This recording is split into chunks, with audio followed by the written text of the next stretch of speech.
바로 이 문건들인데요. 그간 밝혀진 대선 댓글 공작과 늘봄 학교를 매개로 한 공교육 침투만으로도 놀라운 일인데, 이 내부 문건들을 통해서 그간 드러나지 않았던 리박스쿨의 더 놀라운 실체를 확인할 수 있었습니다. 리박스쿨은 지난 수년간 극우 세력이 대한민국을 접수하기 위한 구체적인 계획을 모의하고 실행에 옮겼습니다. 초등학생부터 20대 청년, 노인에 이르기까지 조직 대상으로 삼았고 국가 예산까지 먹잇감으로 삼았습니다. 내부 문건을 통해 확인한 대표적인 증거 몇 가지를 말씀드리겠습니다. 리박스쿨은 전 세대를 대상으로 한 여러 프로그램을 계획하고 실행에 옮겼는데, 이 행사들을 관통하는 일관된 키워드가 있었습니다. 바로 극우 세력 양성입니다. 제공해드린 리박스쿨 내부 문건을 보시면 2020년 5월 위기의 대한민국 어떻게 구할 것인가 강연에서는 애국시민중 시민활동가 선발 NGO 20개 창립을 목표로 제시하고 있습니다. 71년생 이하 청장년을 우선 선발한다라며 포섭 대상, 그러니까 타겟층도 밝히고 있습니다. 이들의 목표는 싱크탱크, 정부, 법원, 노조, 기업, 대학, 유명 인사 등 각 분야에서 소위 진보적 섹터에 대항하는 우파 세력을 양성하는 것이었습니다. 구체적으로 보면 우리법연구회 대항으로 자유법연구회 육성, 민주노총에 대항하는 자유근로자협회 육성, 싱크탱크 여시제에 대항하는 자유싱크탱크 재단 육성 등의 계획을 밝히고 있습니다. 실명을 말씀드릴 수는 없지만 유명 연예인과 셀럽들의 실명을 거론하면서 이들에 대항할 수 있는 우파 셀럽을 양성해야 한다는 계획도 강연에서 공유하고 있습니다. 문건에는 전향 또는 제거라는 표현도 등장하는데, 이는 12.3 내란 당시 야당 의원들을 수거 대상으로 삼았던 노상원 수첩을 떠오르게 합니다. 윤석열 내란 세력과 마찬가지로 리박스쿨도 자신들과 생각이 다른 진영을 적으로 몰며 제거 대상으로 삼고 대한민국을 극우의 나라로 만들겠다는 계획을 세운 것으로 윤석열 내란과 다르지 않았던 것으로 보입니다. 리박스쿨은 공교육에는 절대 발을 들여서는 안 되는 그릇된 역사인식도 갖고 있습니다. 이미 사법적 심판과 대한민국 공동체의 평가가 끝난 5.18 민주화 운동에 대해 그 주범인 전두환의 명예를 회복해야 한다며 태스크포스를 구성해 여러 차례 회의를 하며 목표를 공유하고 실행 계획을 논의했습니다.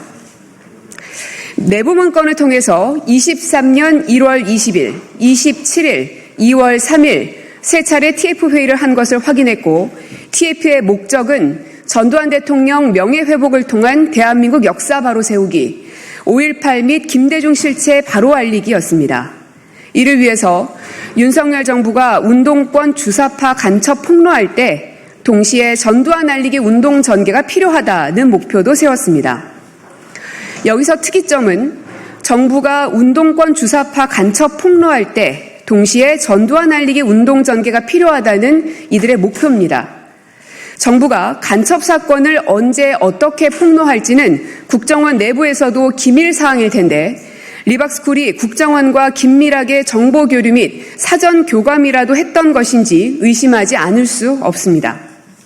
실제 손효숙과 함께 TF 회의에 참석한 리박스쿨 최모 교육국장은 이명박 정부 당시 국정원 지원을 받은 관변단체의 회계 담당자 등을 했던 것으로 알려진 인물입니다. 무엇보다 전두환의 명예를 회복해야 한다는 인식 하나만으로도 대한민국 공동체의 일반 인식을 부정하는 것으로, 공교육은 물론 어느 공적 영역에도 발을 붙여서는 절대 안 되는 위험한 단체라는 것을 알 수 있습니다. 리박스쿨 손효숙 대표는 2017년 박근혜 탄핵 직후 프리덤 칼리지 장학회라는 단체를 만들어 장학 사업도 진행했습니다. 장학회의 장학금 사용 계획이 정리된 내부 문건도 확보해 확인했습니다.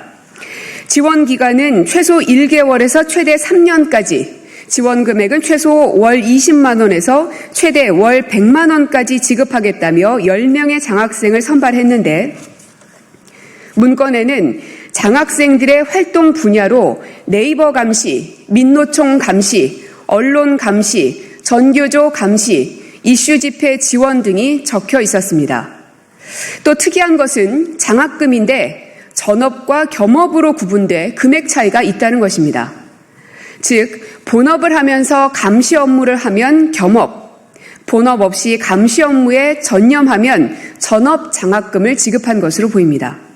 결국 손유숙 대표의 장학사업의 실체는 장학사업이 아니라 국정원이 민간인을 포섭해 금전을 제공하며 정보 파악을 지시한 프락치 사업과 같은 극우 프락치 양성 사업이었던 것입니다. 이 리박스쿨 이 내부 문건들을 통해 확인할 수 있었던 것은 리박스쿨은 단순한 시민단체가 아니었다는 사실입니다. 스스로 대한민국 역사 지킴이를 자처하며 극우적 역사관을 공교육 안에 이식하는 방안을 모색하고 실천했으며 이 과정에서 국가의 예산에도 손을 뻗치려 여러 방안을 모색한 흔적이 문건에 고스란히 담겨 있습니다. 더 나아가서 사회 각 분야에서 극우를 양성하고 침투시켜 대한민국을 접수하려는 목표를 갖고 조직적으로 움직였습니다.